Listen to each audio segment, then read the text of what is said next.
ഇന്ന് ഞാൻ പറയാൻ പോകുന്നത് നമ്മൾ പല കാര്യത്തിൽ എടുത്തു ചാടും ഇല്ലേ.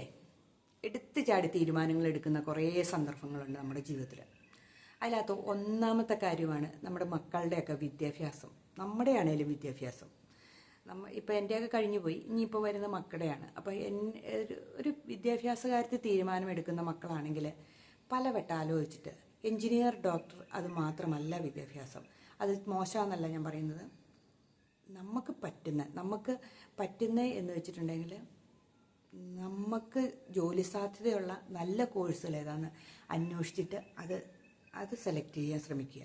നമ്മുടെ ഫിനാൻഷ്യൽ ഫ്രീഡത്തിൽ നിൽക്കുന്നതാണോ, നമുക്ക് പറ്റുന്നതാണോ എന്നും കൂടെ അന്വേഷിച്ചിട്ട് നമ്മൾ ആ വഴിക്ക് അങ്ങ് പോയേക്കുക. അതാ വേണ്ട. നമുക്ക് ഇഷ്ടമുള്ള പാഷനായിട്ടുള്ള ജോലികൾ തിരഞ്ഞെടുക്കുക. അല്ലെങ്കിൽ നമ്മൾ മടുപ്പ് തോന്നും കുറേ കഴിയുമ്പോൾ. പിന്നെ ജോലി ഇട്ടിട്ട് ബിസിനസ്സിന് പോകും, ബിസിനസ് ഇട്ടിട്ട് ജോലിക്ക് പോകും. ചിലർക്ക് ബിസിനസ്സുകാരാകാനായിരിക്കും ഇഷ്ടം. അവർ ചിലപ്പോൾ ജോലിക്കാരാകും. അവർ നിൽക്കില്ല അവിടെ. അവരാ ജോലി കളഞ്ഞിട്ട് വീണ്ടും ബിസിനസ്സിലേക്ക് വരും. ഇതിൻ്റെ ഒന്നും ആവശ്യമില്ലല്ലോ. എല്ലായിടത്തും കൊണ്ട് കുറേ പൈസ കളയേണ്ട കാര്യങ്ങളില്ലല്ലോ. അപ്പം നമ്മൾ ആലോചിച്ച ശേഷം നല്ല കോഴ്സ്, ഇനിയിപ്പോൾ +2 റിസൾട്ടൊക്കെ വരികയാണ്, നമുക്ക് മക്കൾക്ക് വിട്ടുകൊടുക്കുക. എന്നിട്ട് സെലക്ട് ചെയ്യാൻ പറയുക. അവർ പഠിക്കേണ്ട വിഷയങ്ങൾ ഏതാണ്, ഏതൊക്കെ വിഷയത്തിൽ പോയാൽ നല്ല നിലയിൽ എത്താൻ പറ്റും, അതിൻ്റെ ഓരോന്നിൻ്റെ സാലറിയൊക്കെ ഇപ്പോൾ നമുക്ക് അടിച്ചു കൊടുത്താൽ അറിയാൻ പറ്റും. ഉദ്ദേശം സാലറിയൊക്കെ ഒറിജിനലായിരിക്കില്ല ഉദ്ദേശം, എങ്കിലും അത്യാവശ്യം നല്ല കോഴ്സുകൾ ഏതാണെന്നൊക്കെ തിരഞ്ഞെടുത്ത് അതിലേക്ക് പോകാൻ ശ്രമിക്കുക. അത് എടുത്തു ചാടി തീരുമാനിക്കേണ്ട ഒന്നല്ല വിദ്യാഭ്യാസം എന്ന് പറയുന്നത്. രണ്ടാമത്തത്, ഒരാളെ പ്രേമിക്കാൻ തുടങ്ങുമ്പോൾ, അത് പെൺകുട്ടികൾക്കുള്ള കേട്ടോ, നമ്മൾ എടുത്തു ചാടി യേശു പറഞ്ഞുകൊണ്ടിരിക്കാണ്ടിരിക്കുക. പെൺകുട്ടികൾക്കാണെങ്കിലും ആൺകുട്ടികളാണെങ്കിലും ഒരു പെൺകുട്ടീനെ അല്ലെങ്കിൽ ആൺകുട്ടീനെ കാണുമ്പോൾ ഒറ്റ ദിവസം കൊണ്ടൊക്കെ ആ യേശു പറഞ്ഞിട്ട് അവരാണ് എല്ലാം, എൻ്റെ ജീവിത അവസാനം മുഴുവൻ വരെ അവരെൻ്റെ കൂടെ ഉണ്ടായിരിക്കും, ഇതൊന്നും ചിന്തിക്കേണ്ട കാര്യമില്ല. ഏത് നിമിഷവും അവർ ബ്രേക്കപ്പായി പോകും എന്ന് വിചാരിച്ചുകൊണ്ട് തന്നെ തുടങ്ങുക. കാരണം തുടങ്ങുന്നതിന് മുമ്പ് അവരെക്കുറിച്ചൊന്ന് നമ്മളൊന്ന് അറിഞ്ഞിരിക്കുന്നത് നല്ലതാണ്. ഒരു ദിവസം കൊണ്ടോ 2 ദിവസം കൊണ്ടോ ഒന്നും പ്രേമം ഉണ്ടാകുന്നൊന്നും പ്രേമം ശാശ്വതമായിരിക്കില്ല. കുറേ നാളുകളെടുക്കും അവരെ മനസ്സിലാക്കാൻ. എന്നാലും മനസ്സിലാക്കാത്തവരും ഉണ്ട് കേട്ടോ. അതുകൊണ്ട് നമ്മൾ പെട്ടെന്ന് ഒരു ദിവസമോ 2 ദിവസമോ 1 മാസം കൊണ്ടോ 5 മാസം കൊണ്ടോ ഒന്നും ആരെയും പരിചയപ്പെടാൻ സാധിക്കില്ല. അയാളെക്കുറിച്ചോ അല്ലെങ്കിൽ അവളെക്കുറിച്ചോ പൂർണ്ണമായും മനസ്സിലാക്കിയ ശേഷം നമ്മൾ യേശു പറയുക എന്നോർത്തുകൊണ്ട് ഹൃദയത്തിലേക്ക് അങ്ങ് എടുത്തു വെച്ചുകൊണ്ടിരിക്കാതിരിക്കുക. എപ്പോഴും അവർ നമ്മളെ ഇട്ടിട്ട് പോകാം, ഇന്നത്തെ കാലത്ത് പറയുകയാണെങ്കിൽ തേച്ചിട്ട് പോകാം എന്ന വിചാരത്തോടു കൂടി മാത്രമേ ഇരിക്കാവുള്ളൂ. പിന്നെ അത് നമുക്കൊരു ദുഃഖമായിട്ട് നമ്മുടെ ജീവിതത്തിൽ കിടക്കരുത്.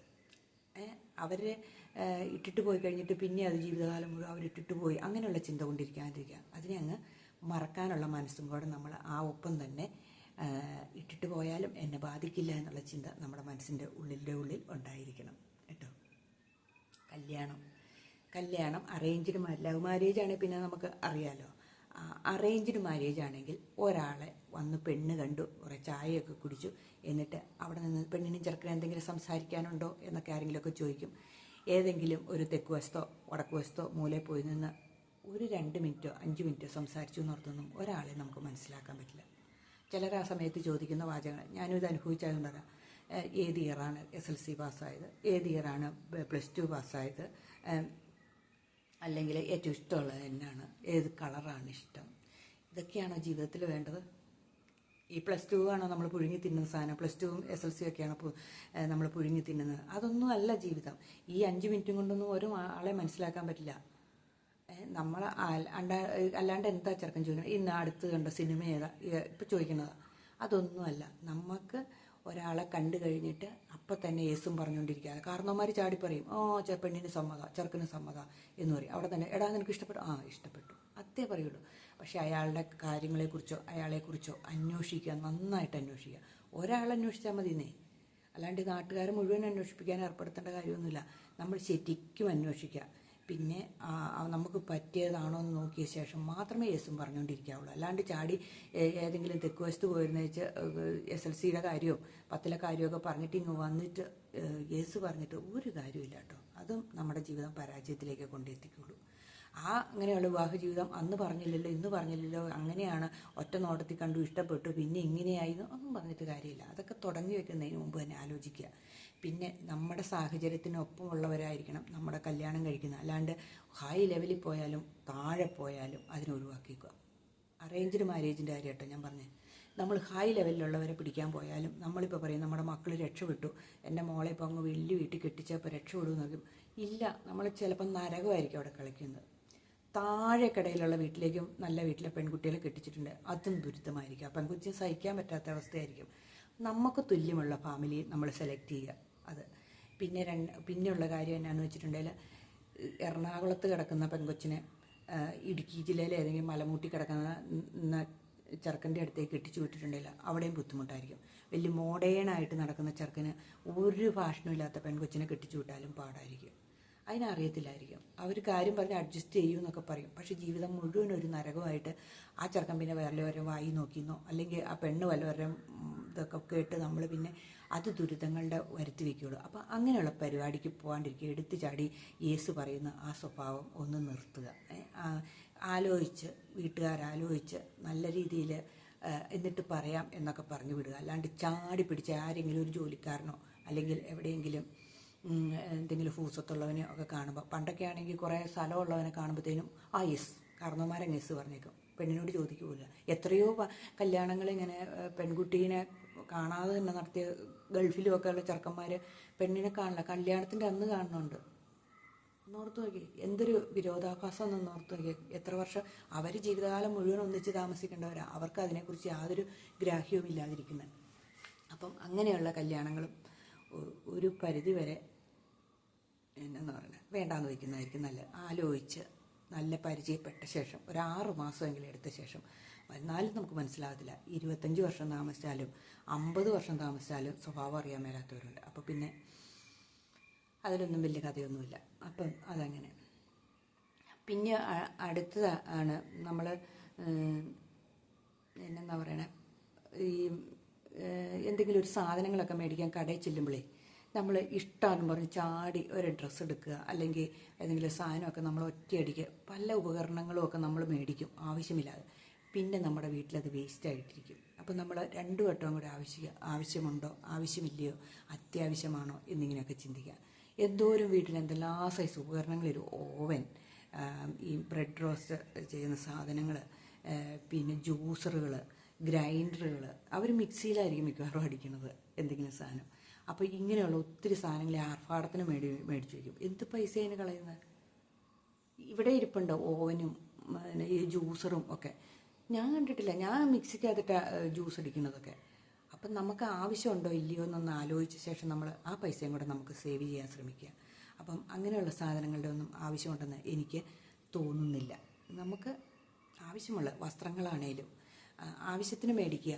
കടയിൽ കയറിയിട്ട് എല്ലാം വലിച്ച് അടിച്ചിട്ടിട്ട് ചുമ്മാ ഇപ്പം നമ്മളൊരു ഫ്രണ്ട്സിൻ്റെ കൂടെ കടയിൽ പോവുകയാണെങ്കിൽ തന്നെ അവിടെ ചെന്ന് കഴിയുമ്പോഴത്തേനും അവൾ ഏതെങ്കിലും ഒരു സാധനം എടുക്കുമ്പോഴത്തേനും ഉടനെ ഞാനും 2 സാധനം എടുത്തുകൊണ്ട് ഇറങ്ങിപ്പോരുന്ന ആ സ്വഭാവമൊക്കെ നമ്മൾ നിർത്തണം. കാരണം നമ്മുടെ ബഡ്ജറ്റ് വിട്ടുപോകുന്ന സംഭവങ്ങളാണ്. അപ്പം അതും നമ്മൾ ഒന്ന് ചിന്തിക്കേണ്ട ഒരു കാര്യമാണ് അല്ലേ. അപ്പം നമ്മൾ അങ്ങനെയുള്ള ചിലവുകളും അങ്ങനെയുള്ള എടുത്തിയാട്ടങ്ങളും നമ്മൾ നിർത്തുന്നതായിരിക്കും നല്ലത്. പിന്നെ പെട്ടെന്ന് എടുത്തിയാർന്ന ഏതൊക്കെ സംഭവങ്ങളാണ്? ആർക്കെങ്കിലും പണം കടം കൊടുക്കാനുണ്ടെങ്കിൽ അത് നമ്മൾ എപ്പോഴും ചിന്തിക്കേണ്ട കാര്യം കേട്ടോ. ഇപ്പോൾ ആരെങ്കിലും വന്ന് നമുക്ക് പരിചയമുള്ളവരാണ്, അപ്പോൾ നമ്മുടെ കയ്യിൽ കുറച്ച് പൈസ ഇരിപ്പുണ്ടെന്ന് വെച്ചു, നമുക്കത് ചിലപ്പം 2 ദിവസം കഴിയുമ്പോൾ EMI അടയ്ക്കാനുള്ള എന്തിൻ്റെയെങ്കിലും അടയ്ക്കാനുള്ള പൈസ ആയിരിക്കും. അപ്പോൾ അവർ പറയുകയാണ് നാളെ തന്നെ തിരിച്ചു തന്നേക്കാം കേട്ടോ എന്നും പറഞ്ഞുകൊണ്ട് വന്ന് ചോദിക്കുക, പൈസ ഉണ്ടോ, അത്യാവശ്യമായിരുന്നു നാളെ തന്നെ തരാമെന്ന് പറയും. നമ്മൾ ചിലപ്പോൾ വിശ്വസിക്കും. നമ്മൾ ഇരിക്കണ പൈസ എടുത്തു കൊടുത്തു കഴിഞ്ഞാൽ പിന്നെ അവരെ പൊടി പോലുമില്ല കണ്ടുപിടിക്കാൻ അമൂലിൻ്റെ പരസ്യം പോലെയാണ്. പിന്നെ നമ്മൾ അവരെ വിളിച്ചാലും ഫോൺ എടുക്കില്ല, അവരിട്ട് ആ പൈസ ഇട്ട് തരുകയില്ല.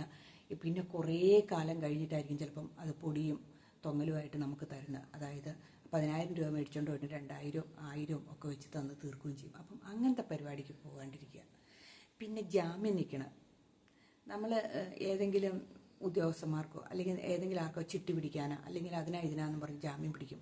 അവർ പിന്നെ ആ പൈസ അടയ്ക്കില്ല. അപ്പം നമ്മൾ പെട്ടുപോകും. അപ്പോൾ എന്നാ പറ്റും, നമ്മൾ ജാമ്യം നിന്ന് നമ്മുടെ പേരിൽ നോട്ടീസ് വരാൻ തുടങ്ങും. അപ്പം അങ്ങനെയുള്ള കളിക്കൊന്നും നമ്മൾ പോകാതിരിക്കുക. നമ്മളെ എപ്പോഴും ആലോചിച്ച ശേഷം മാത്രമേ അങ്ങനെയുള്ള കാര്യത്തിനൊക്കെ നിൽക്കാവുള്ളൂ. തോന്നുന്നുവെങ്കിൽ മാത്രം നമ്മൾ ജാമ്യമൊക്കെ നിൽക്കാവുള്ളൂ. പിന്നെ നമ്മൾ ചെയ്യേണ്ടതാണ്, നമ്മളെല്ലാ കാര്യങ്ങളും ഒറ്റയടിക്ക് ചാടി നമ്മൾ ആദ്യം കാണുന്നവരോട് പറയാതിരിക്കുക. ഇപ്പോൾ ഒരാളെ കണ്ടു എന്ന് വെച്ചു, അപ്പോഴത്തേനും നമ്മൾ എന്നെ പോലെ തന്നെ അവർ എന്ന് അങ്ങനെ വിചാരിക്കേണ്ട. നമ്മളെപ്പോലെ നമ്മൾ മാത്രമേ ഉള്ളൂ. എന്നെപ്പോലെ തന്നെയുള്ള അവസ്ഥയെ കൂടെ കടന്നു പോകണേ, അല്ലെങ്കിൽ എന്നെപ്പോലെ തന്നെയാണെന്ന് പറഞ്ഞിട്ട് നമ്മൾ നമ്മുടെ വീട്ടിലെ ചരിത്രങ്ങളും നമ്മുടെ ചരിത്രങ്ങളും എല്ലാവരോട് പറയാൻ പോകും. അത് നമ്മൾ പെട്ടുപോകും. ആ നമ്മൾ പറയുന്ന ആൾ നമ്മൾ വിശ്വസിച്ച് പറഞ്ഞായിരിക്കും, പക്ഷേ അവർ അത് അവരുടെ കുടുംബത്തിലും പറഞ്ഞു, അവരുടെ സുഹൃത്തുക്കളുടെ ഇടയിലും പറഞ്ഞു, ഇന്ന ആൾക്ക് ഇന്ന അവസ്ഥയാട്ടോ എന്നിങ്ങനെ പറയും. അതെനിക്ക് അബദ്ധം ഉണ്ടായിട്ടുണ്ട്, അതുകൊണ്ട് ഞാൻ പറഞ്ഞു. അപ്പം നമ്മളെപ്പോഴും നമ്മുടെ കാര്യങ്ങൾ എല്ലാം ഒന്നും പറയാൻ പോകാതിരിക്കുകയാണ് വേണം. ഇച്ചിരി അകലം പാലിച്ചോളൂ. അവർ ഈ നാട് മുഴുവൻ പറഞ്ഞു നടക്കണേക്കാളും ഭേദമല്ലേ. അപ്പം നമ്മുടെ രഹസ്യങ്ങൾ സൂക്ഷിക്കാൻ ഒരാളുണ്ടെങ്കിൽ മതിയെന്നേ, ഇല്ലേലും കുഴപ്പമില്ല, നമുക്ക് സൂക്ഷിക്കാമല്ലോ. അപ്പം നമ്മൾ അങ്ങനെ രഹസ്യങ്ങളൊക്കെ നമ്മൾ പബ്ലിക്കായിട്ട് വിടാണ്ടിരിക്കാൻ നമ്മളെല്ലാ കാര്യങ്ങളും നമ്മുടെ കൂടപ്പുറപ്പുകളോടാണെങ്കിൽ പോലും പറയേണ്ട കാര്യമില്ല. അടുത്തവരാണെങ്കിൽ പോലും നമ്മൾ അറിഞ്ഞാൽ മതി. നമ്മുടെ വീട്ടിൽ നമ്മുടെ ഹസ്ബൻഡിൻ്റെ മക്കൾ അറിഞ്ഞാൽ മതി. അതിന് പുറത്തേക്ക് പോകേണ്ട കാര്യമുണ്ടോ? എനിക്ക് തോന്നുന്നില്ല. അത് കഴിഞ്ഞിട്ട് എല്ലാവരും അറിഞ്ഞു കഴിയുമ്പോൾ ഒറ്റ ബുദ്ധിക്ക് നമ്മൾ എടുത്ത എല്ലാ കാര്യങ്ങളും അങ്ങ് പറയും. ചിലർ ഇന്ന് കാണുന്നവനെ അപ്പാന്ന് വിളിക്കും, നമ്മൾ കേട്ടിട്ടുണ്ട്. അതുപോലത്തെ അവസ്ഥയാണ്. ചിലരെ ഇന്ന് കാണുമ്പോൾ തന്നെ ഭയങ്കരമായിട്ട് അങ്ങ് ഫ്രണ്ട്ഷിപ്പ് ആവണവരുണ്ട്. അതും ഒരു ദൂഷ്യം ചെയ്യുന്ന ഒരവസ്ഥയാണ്. നമ്മളൊന്ന് ആലോചിച്ചും കണ്ടുമൊക്കെ ഓരോ കാര്യങ്ങളൊക്കെ ചെയ്യാൻ ശ്രമിക്കുക. അതാണ് വേണ്ടത്. അപ്പം ഇന്നത്തെ വീഡിയോ ഇത്രയൊക്കെ ഉള്ളൂ. ഏകദേശമൊക്കെ നിങ്ങൾക്ക് മനസ്സിലായി. ഇനിയൊക്കെ നിങ്ങളുടെ ഒക്കെ ജീവിതത്തിൽ ഇങ്ങനെ എടുത്തിയാടിയ സംഭവങ്ങളൊക്കെ ഉണ്ടെങ്കിൽ ഒന്ന് പറയുക. കാരണം ഒത്തിരി പേർക്ക് ഉപകാരപ്പെടുന്നതല്ലേ. എടുത്തിച്ചാടി ആവശ്യമില്ലാത്തതിലൊക്കെ ഒന്ന് ആലോചിച്ച് പോകണം എന്നുള്ളൊരു സൂചനയാണ്. അപ്പം ബൈ. എല്ലാവർക്കും ഞാൻ നല്ലൊരു ദിവസം ആശംസിക്കുന്നു.